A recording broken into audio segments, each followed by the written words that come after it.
All right, y'all. So today's a topic I'm excited to talk to you guys today about because I don't think it's really talked about enough. It's swept under the rug, if you will.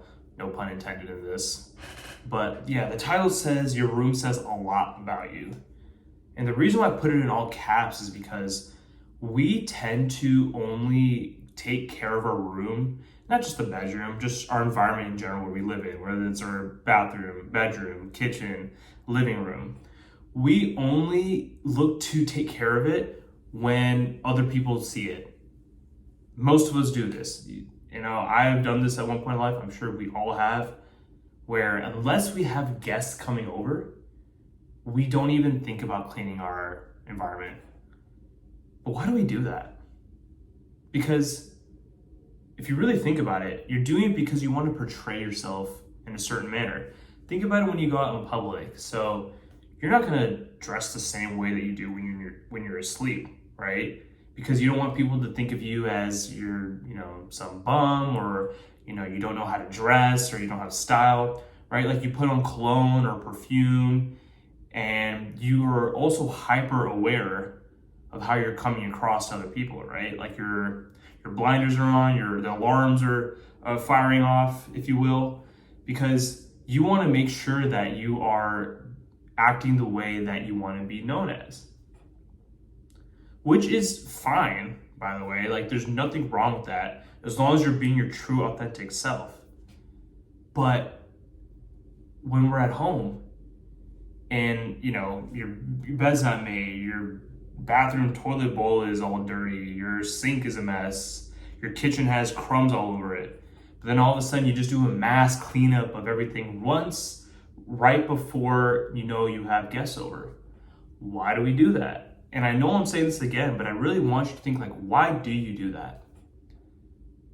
If you put it into light, it's because you want to be portrayed a certain way, that you keep yourself clean, like you are a person that has your stuff together. You are not what's the word called? Like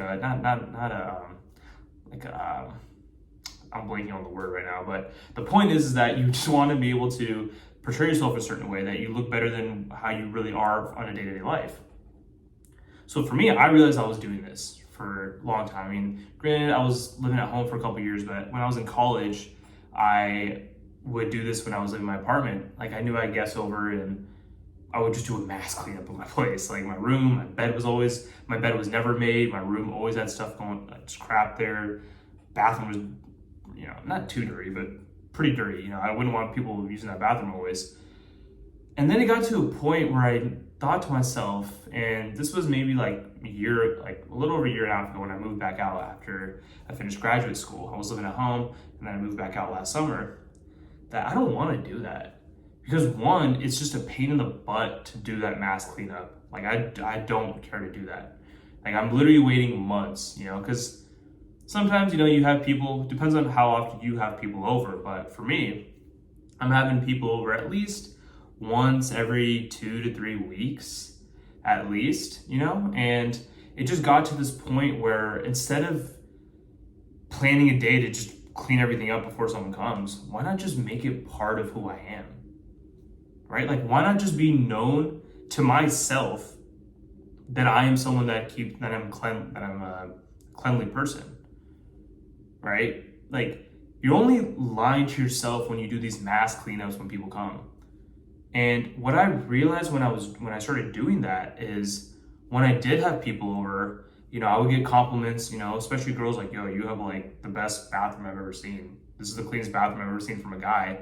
And to me, it's just normal. It's not like that compliment actually hits deep, because I know that I do this on a consistent basis. I didn't just clean up quickly before someone came, because that compliment wouldn't hit as hard, because to yourself that you don't clean like that usually. But because I know that I've been doing that actually felt good. Like I want to be known that. I want to portray that I am someone that's cleanly, that's a cleanly person. But most people don't think this way. And I know especially guys don't. I've seen some crazy things in guys' rooms, but I don't want to even get into that. But once I started doing this, right, especially my room, like just first thing I do when I get out of bed, I make my bed immediately. Just because it looks clean, it's nice. right? In the kitchen, there's some crumbs and there's dirt. Maybe I won't clean it right away, but when I need a break, I'll just go in and we have like a hand vacuum, I'll just clean the kitchen counter. And that leads me into my next point, that you don't have to go out of your way to keep your area clean, like your room clean and your whole environment clean. You can use that as a break. And honestly, I know it sounds initially not interesting, and I have a video about this with your your mind being a baby, because you don't really want to clean, but as soon as you start cleaning, you realize how therapeutic it is. It's cathartic in a sense as well, for me at least. And instead of just doom scrolling on your phone or going to social media or just messing around on your phone in general, you could just go ahead and do that really quickly. Do that 10-15 minutes. Like for me, I work from home, so I know that sometimes I'm stuck on a problem and then I'll just clean something as a break, just to really reset my mind, because you're actually doing the opposite if you're going on your phone. You're actually feeding your mind with, you're expending more energy scrolling through your phone, with your brain trying to process hundreds of different information that you're trying to do within a span of 5 to 10 minutes. And then you come back to wherever you're doing and you find yourself just in the same rut or same, area of just being stuck on that problem even longer. So cleaning, and then by doing that, your place gets cleaner. And for me, the way I look at it, and the way you should look at it too, is that if there's clutter in your environment, there's clutter in your mind. Very simple statement, but it's so true. When you just see things not clean, or you see your area is messed up and you know you need to clean it, but you don't want to do it, you're just furthering the problem. You're just prolonging the inevitable problem that you have, which is you need to get this done, but you're not doing it. So even when you are working, you aren't able to focus with a clear head, because that's in the back of your mind subconsciously. So understand that your room does say a lot about you. And even this applies to people. I know I work from home, but if you even go into the office, keep your environment clean as well. I'm sure if you have time, there's some downtime at your work, instead of just scrolling on your phone, just clean something up, clean up your area, because you're there most of the time, right? Like, especially in today's day and age, whether you work home or you go in the office, like that is where majority of your time is spent. So why would you not want to keep that area as clean as possible? So I hope you guys like this video.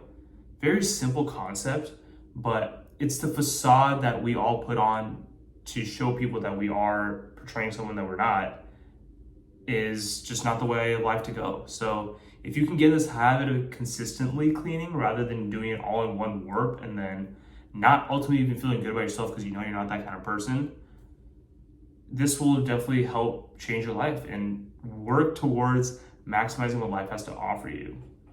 So like, comment below, and subscribe if you haven't already. And I'll catch you all in the next video.